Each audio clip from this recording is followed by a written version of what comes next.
আমরা মেয়েরা ঘরে সারাদিন কাজ করে আর রূপচর্চা কিছুই করতে পারি না। তো আমি ভাবলাম কিভাবে একটু রূপচর্চা করা যায়। তাই আমি কাপড় ভিজিয়ে আসলাম, কাপড়গুলো ভিজতে ভিজতে আমি আমার রূপচর্চা গুলো করে নিব। তো ফার্স্টে আমার কি দরকার, এই প্যান্টটা।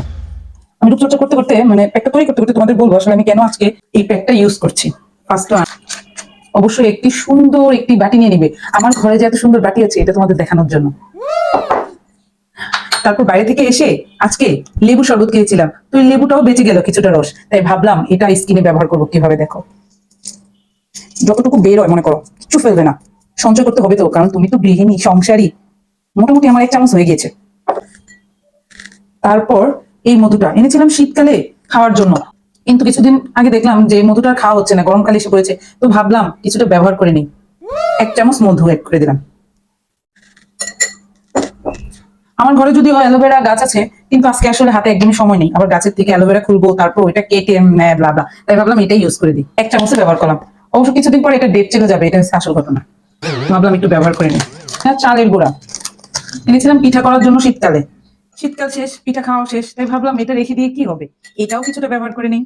2 চামচের মতো চালের গুঁড়াটা অ্যাড করে নিলাম, ভালো করে মিক্স করব। ও, আমার ঘরে কফি, আমার ঘরে মানুষ মাত্র 2 জন, এত বড় এক কফির ডিবা।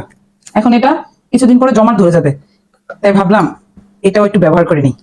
ঘরে থাকা জিনিস দিয়ে ফেসিয়াল করুন, ঘরে থাকা জিনিস দিয়ে রূপচর্চা করুন, ব্লা ব্লা ব্লা, আসলে নষ্ট হয়ে যাওয়ার আগে ওই জিনিসগুলো দিয়ে আপনি যদি রূপচর্চা করেন তাহলে বেস্ট। আলমন্ড অয়েল, যেটা মুখে ইউজ করবে, এটা আবার মাথাটা দিয়ে দিও না টাকা বাঁচাতে বাঁচাতে।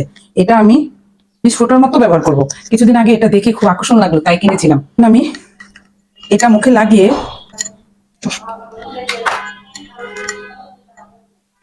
আমি এবার মানুষের মতো এত বড় লোক না যে এটা মুখে লাগানোর জন্য আবার আলাদা ব্রাশ আনবো। চামচ দিয়ে কাজ সারতেছি, মুখে লাগানো দিয়ে কথা, এর জন্য আলাদা ব্রাশ কেনার মতো আসলে যদি ঘরে পড়ে থাকতো তাহলে ইউজ করতাম। যারা আমার মতো তারা এগুলো ইউজ করো, যাদের তুলি নেই, বুঝছো, তুলি কিনারও দরকার নেই, টাকা নষ্ট। ঘরে থাকা জিনিস, এগুলোকে বলে ঘরে থাকা জিনিস। যে যত কিছু বলো ঘরে থাকা এটা, ঘরে থাকা এটা, আমার যেগুলো ঘরে আছে এগুলো একদম আসলে হাত দিয়ে দিতে হবে। আমার এইসব চামিচ টামিচ দিয়ে হচ্ছে না। দেখো কত দ্রুত হচ্ছে, আমি বুঝি না দিচ্ছি নাকে, তোমার ঠোঁট এমন হচ্ছে কেন, মুখ এমন হচ্ছে কেন, এটা কোন স্বভাব? দেখি সবার সাথেই হয়।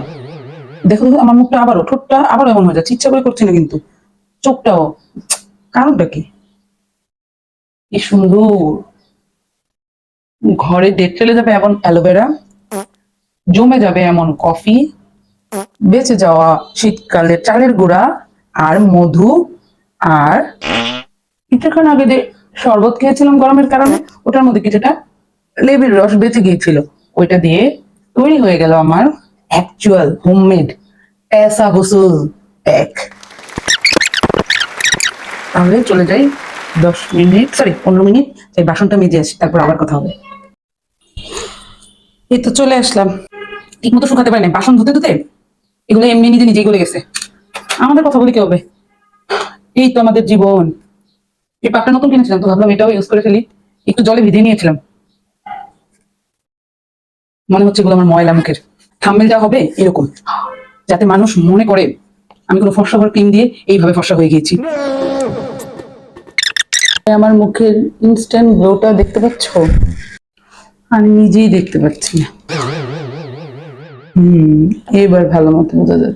যাই, এবার কাপড়গুলো ধুতে হবে। Bye bye.